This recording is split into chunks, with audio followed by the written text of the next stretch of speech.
hot take, this may be my favorite set for Fragrance Bros yet, but I want to fight your hot takes. Hey Fragrance family, I'm Dave and I'm a Fragrance Bro, of course your best source for everything fragrance related. I am always experimenting with different sets and different things like that. Today I have a new set that I apparently am throwing together, and I kind of like this so far, so we'll see how it goes. I swear one day there's going to be someone that stitches all of the clips together and forms like a map of my house. Today we're going to be talking about controversial opinions and hot takes and your thoughts, and I'm going to either debate them or agree with them. We'll see how that goes. Now, I love these style of videos. If you have any controversial opinions or hot takes, let me know down in the comments and I'll get to those. Now, these are actually from Instagram. I posted some polls on Instagram a while back. So I'm gonna answer some of these topics from Instagram, and I'm gonna have some more videos in the future, so stay tuned for that. This is one of my favorite videos. I love these style of videos so much, and I love the interaction with you guys. All right, first, hot take. All right, so the first one says, if you can't beat Sauvage's price and performance, then it's not worth it. Ooh. Okay, I have to come at this from a couple different angles here, because I have so many things I need to discuss here. I love comments like this because everyone has like a threshold, right? They have a threshold of what they're willing to spend on something. It doesn't matter what it is. This threshold is just arbitrary. There is no kind of set rule set in stone for everybody. So we all have this internal set price. What is too expensive for a given product? That product, if it wants to exceed that price, has to deliver something in return in our minds. So for example, if I spend $100 on a shirt, which I think is still pretty high, if I spend $100 on a shirt, most people will say, my goodness, you could have bought that at Old Navy for like $15 max or something, I don't know. But if I spent $100 on it and I think it's worth it, then my threshold for spending something is different than someone who only spends $15 at Old Navy. By the way, I get these comments all the time on both channels that I have. If you don't follow Beast Made Reviews that talks about high quality products, definitely go follow that. I'll have a link down below. There's so many people that still don't know I have a second channel, so definitely go follow my other channel too. Of course, if you have a lot more disposable income that you can spend on things, maybe even necessary things, then your threshold is going to be higher than someone who doesn't have as much disposable income. So for this comment isn't necessarily a comment that I could agree or disagree with, because it's just a perspective that is your internal threshold for how much you're willing to spend. So this is a comment that I think is just one of those things that people will argue about, even though it's inarguable. There's nothing that I could say that's going to determine this person's behavior. It's not going to change his mind at all. And some people may even agree with this. Some people may disagree with that. I personally disagree with it on a number of different levels. Okay, so beside the arbitrary kind of association there, one of the reasons why I disagree with this is because Sauvage is a good fragrance. I do like Sauvage. It does last a good amount of time, kind of all day. Has a pretty good projection and performance. So I think it's a good fragrance overall. It smells great. Good. Where I get tired of this type of argument, and you see this from a lot of different comments over people that complain about performance. They complain about performance as an indicator of quality or an indicator of price, which is really silly because for a fragrance, its only purpose really is to smell good, and that's it. This whole kind of horniness over performance and longevity and stuff like that really comes from reviewers who kind of value that as a point of value with a fragrance. In my experience, I had never even heard of longevity or projection until I got into watching videos on YouTube. I had been into fragrances for a long time before YouTube, and even then I was not even concerned about how long a fragrance will last, because the only thing that I was interested in was, did I like the fragrance? Did it smell good? And as a reminder, these fragrances, they're not necessary goods. These are luxury items. Luxury items are not meant to be necessary. They're not meant to be used every single day. They're not hard use things. It's not like maybe a shirt or shoes or pants, something that you need all the time. This is an item that is, by definition, fleeting. It's going to disappear in just a couple of hours. It's just one of those items that we use in a sense to flaunt wealth because it's unnecessary. We use it just to smell nice. Some people may not like that conclusion, but that really is the case. If it's not necessary, it's a luxury. And if it's a luxury and it only lasts a moment and you're spending money on it, then you're using it just as maybe a personal pleasure or to flaunt wealth or something to that effect. We do this all the time, even with clothing, even with things that we do need. We use that to flaunt wealth or status or things like that. Fragrances are no different. So I disagree with this point because if it's only a fragrance, it's a luxury and it's fleeting, it's going to last only a few hours anyway, then what does the arbitrary time association with how long it lasts have to do with wearing the fragrance itself? To me personally, I find that I'm not going somewhere for 8 hours straight most of the time. I mean, if you have an office job or something like that where you're in the office all day long, 8 hours straight, and you're really into fragrances, I can maybe see wanting something that will last that long. But most of the time when I'm doing something, it's only for a couple of hours, maybe 3 hours tops, and a lot of times even shorter than that. So if I want to wear a fragrance out, I'm not looking for something that's going to be beast mode, that's going to last 15 hours. I really only want to wear something for that moment. So that's one of the reasons why I really advocate for fragrances that are not beast mode all the time, that you have a range of different fragrances for particular applications. If you want a fragrance that lasts all day and all night, they have those out there. But if you want a fragrance that doesn't last all day or night, which is also useful, you might not want to smell like something for 15 hours, then that's useful too. So I disagree with this point. All right, speaking of price and performance and longevity, the next comment says, every fragrance needs to be beast mode. I mean, that's obviously false. I find this comment really funny on a lot of different ways. Just like I mentioned before, I think this is just an arbitrary assessment of what you want in a fragrance. And you can't command all fragrances to be super strong all the time. They're limited to chemistry. They're limited in certain ways. It doesn't matter a lot of times how strong the concentration is. Some oils are just more volatile than others, and they're not going to last a long time. You can't expect a lot out of an all citrusy, really natural type of fragrance. People want these unicorn ideas of fragrances. They want something that is niche, that is all natural, that smells great, that smells expensive, that is going to turn on the ladies, that is going to be beast mode, but they want it for a cheap price. It just cracks me up. So every fragrance needs to be beast mode. No, every fragrance does not need to be beast mode. I really like a lot of the fragrances that I have that are beast mode, and I really like a lot of the fragrances that don't last long at all. It's just different applications. Like, you wouldn't wear a tuxedo to the beach. You wouldn't wear a swimsuit to a black tie event. You use the tools that you have for certain things. If you look at fragrances as a utility that you want to use for certain things, then, use them for what is best for that occasion. If my kids have a birthday party, I'm not going to go there wearing tobacco vanille. First of all, I don't really like tobacco vanille anymore, but second of all, I'm just going to wear something that's going to be light and inoffensive that's not going to last long because I don't need it to. Next comment is along the same lines, and it says that longevity is the only consideration. Is it worth a full bottle or not? In my community, not me. So he's arguing what his community and his region is saying about fragrances. And again, everyone's going to be different. I'm not going to change some people's minds. I understand that. Some people are going to just want to wear a fragrance that lasts 15 hours, even if they're going to be asleep for 8 of those hours. They just want to wear something that lasts that long. I think that's silly, but I guess some people just really want to do that. I just think it's funny that a lot of people just assume that longevity is the only consideration. Some people are like that. They think that longevity is the only consideration with a fragrance.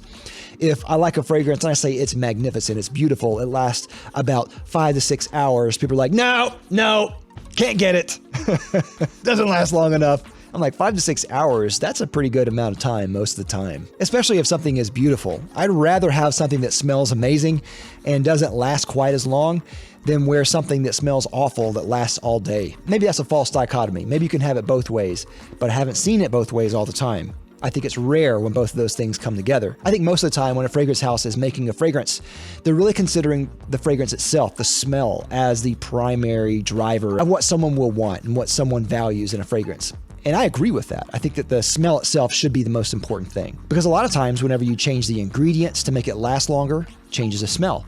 Whenever you change the concentration of the ingredients, it changes the smell too. So I really appreciate houses like maybe Frappan. Frappan makes fragrances. They don't always last a long time, but they're amazing. They smell great. I prefer that because I want the experience, if it's a luxury, I want the experience to be luxurious. I don't want to have to sit there and clock how long this fragrance is going to last. It didn't last 12 hours. It only lasted 10 and a half. It's silly. Next comment is, colognes are not an economical alternative, but a blatant ripoff and degrades the art. Ooh. Now this is By AC, this is spicy, guys. This is actually a point that I do agree with here, and this is going to come down to whether or not you really want to spend the price on a fragrance or not. Like I said before, fragrances are luxury. They're not necessary items for everyday use. So it really comes down to how much you want to spend on something that's not necessary. For a lot of people, they really like fragrances because they appreciate the art. They really like the experience of wearing that smell. They like that. Maybe they like the bottle. Maybe they like the experience of putting it on every day. Maybe they just really like the house or something to that effect. Maybe they collect things, certain things like that. There's a number of different reasons why people like to spend money on fragrances. Now, I don't know how long clones have been around. I'm assuming probably since fragrances were invented, there were probably some type of clone of something. But in recent years, they've gotten a lot more popular, especially on YouTube, because there have been successful kind of clone houses that are cloning successful fragrances. I personally don't like this because I don't like the fact that someone is copying someone else's work and selling it to make a profit off their work. It doesn't matter what the justification is. Even if somehow you can justify that you're not taking money out of their pockets, at the end of the day, you're still making money off of something that would belong to someone else.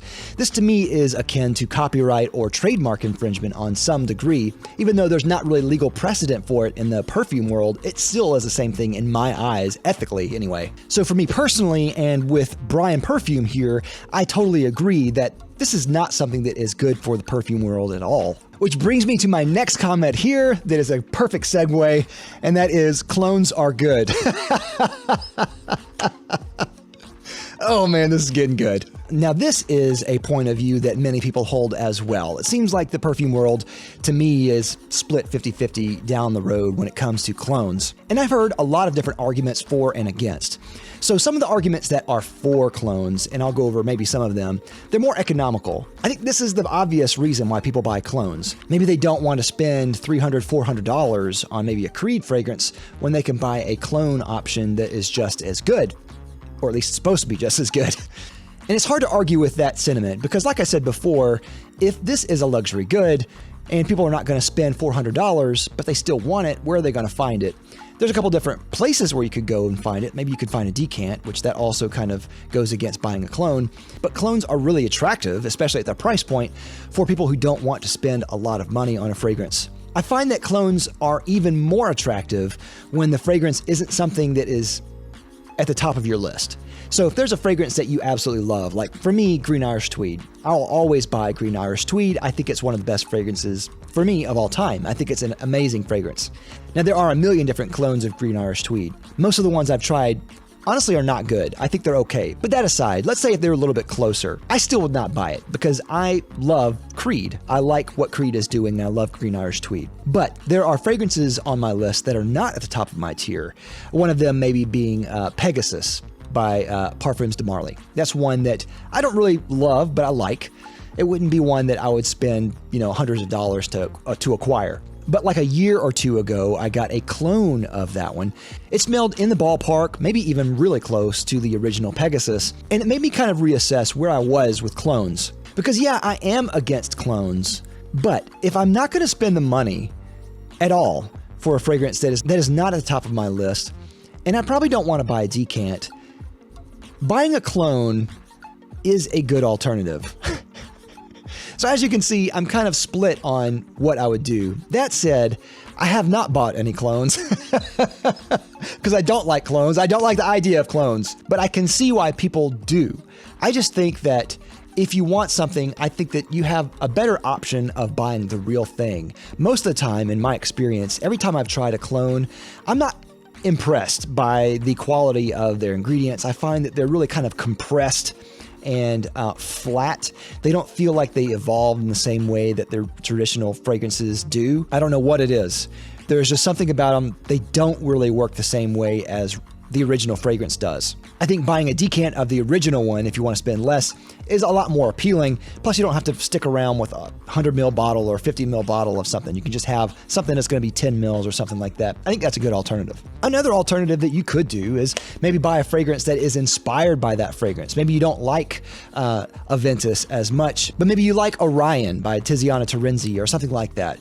There's 100 different fragrances that smell similar to Aventus, but maybe changed up a little bit. That is kind of in the area of clones, but kind of not in the area of clones. I think that they're just fragrances that are inspired by trends and that kind of thing. So I can see kind of both arguments for and against. All right, and my last comment here for spicy comments today is Mont Blanc Explorer is better than Creed Aventus. Oh, this is spicy. Okay, so Mont Blanc Explorer is a very good scent. I really like it a lot, especially at the price, especially considering that it is similar to Aventus in a lot of different ways. Do I like it more than the original Aventus? No. I think that the original Aventus is better, personally, in my opinion. The original Aventus lasts longer. If you're looking for that, at least for the 2 commenters ahead, then you're definitely want to get the original Aventus. I think it smells better too. I like the original Aventus better. All the clones that I've tried from Aventus, I've tried lots. I've tried deliberate clones, and then I've tried fragrances that are copying the style of Aventus. I've tried a lot, and a lot of them get certain things of Aventus right, like the citrusy aspect of it, or the apple note, or the pineapple note. They get a lot of those aspects right. Even the kind of leathery aspects that it has, I think they get right. What they don't get right is the darkness in Aventus. The darkness is the contrast that really makes Aventus pop. That is what makes Aventus Aventus, in my opinion. Most of the time, fragrances that are copying Aventus or inspired by Aventus do not do it right. They don't do it right at all. Or at least they don't get that darkness right. They usually just focus on the citrusy aspects, and that's good too. I like that. And sometimes they'll add a little bit of a musky quality, which they don't get that just right either. But I will disagree with you here. I do think that Creed Aventus is better. But, however, I will say that out of all the fragrances that I've tried that copy Aventus in some way, at least in the kind of middle tier range of mainstream fragrances like Mont Blanc Explorer, Mont Blanc Explorer is the best that I have tried in that regard. So +1 for Mont Blanc Explorer, +10 for Aventus. I think Aventus still is the king. It's not going anywhere. With that, I'd like to thank my sponsor, Fragrance X. Fragrance X is an online retailer that sells thousands of legitimate fragrances for a discounted price. If you're considering buying a fragrance, definitely check out Fragrance X. I'll have a link down below to them as well as a coupon. But also check out Rakuten.com. Rakuten is a website that offers you a rebate for every purchase that you make through their website. They actually have a deal with Fragrance X, and you can get a certain percentage off your product just by buying through Rakuten. So I'll have a link down below to them as well. Definitely check out Fragrance X and Rakuten together. Great. So that's all I have. What are your spicy comments? What are your spicy hot takes? Let me know down in the comments. I'd love to hear your thoughts. And I will add you, and I will fight you personally in the next video. Let me know if you like being fought. Thanks again for watching. Don't forget to like, comment, and subscribe down below. I love you for it. And click that little bell so you get a notification every time I make an upload. I'll see you next time. I'm Dave with the Fragrance Bros. Bye.